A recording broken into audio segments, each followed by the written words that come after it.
The psychology of discipline. Discipline isn't something you're born with, it's not a gift, it's not a personality trait, and it's definitely not something only successful people have. Yet every day, people look at athletes, entrepreneurs, and high achievers and think they're just more disciplined than me. But that's not true. Nobody is born waking up at 5 a.m. Nobody is born loving hard work. Nobody is born choosing discomfort over comfort. Discipline is built, it is trained, it is developed. And if you understand the psychology behind it, you'll realize that discipline isn't some superpower reserved for a select few. It's a skill anyone can learn. Today we're breaking down the psychology of discipline and why the most successful people in the world aren't necessarily more motivated than you. They've simply learned something most people never do. Section 1. The myth of motivation. One of the biggest lies people believe is this: I'll start when I feel motivated. The problem? Motivation is unreliable. Some days you'll wake up energized. Other days you'll feel tired. Some days you'll feel unstoppable. Other days you'll want to quit.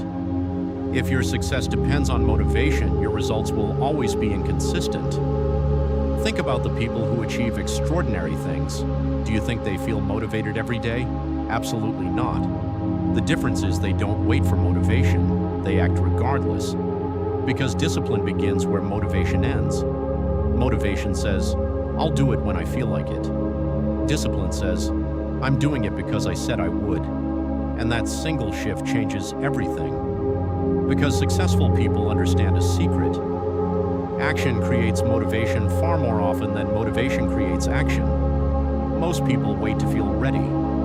Disciplined people start before they're ready. And once they begin, momentum takes over. Section 2. Identity-based habits. Here's where discipline gets really interesting. Most people focus on outcomes. They say, I want to lose weight. I want to make more money. I want to build a successful business. Those goals are fine, but goals alone don't change behavior. Identity does. Instead of asking, what do I want to achieve? Ask, who do I want to become? Because every action you take is a vote for the person you're becoming. When you exercise, you're not just burning calories. You're becoming someone who values health. When you read, you're becoming someone who learns. When you work on your goals, you're becoming someone who keeps promises to themselves. The most disciplined people don't constantly fight temptation. They've adopted a new identity. They don't think, I have to work out. They think, I'm the type of person who trains. They don't think, I need to be productive. They think, I'm the type of person who gets things done. Discipline becomes easier when the behavior aligns with your identity, because people naturally act in ways that reinforce who they believe they are. Section 3. Environment. Most people overestimate willpower and underestimate the environment. They think success comes from resisting temptation. But the truth is, the easier solution is removing temptation altogether. Imagine trying to eat healthy while your kitchen is filled with junk food. Imagine trying to focus while your phone is sitting beside you. Imagine trying to build good habits while your environment encourages bad ones. That's like swimming against the current. Eventually you'll get tired. Eventually you'll slip.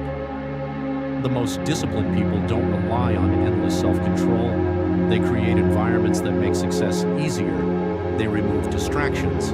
They reduce friction. They make good habits obvious and bad habits difficult.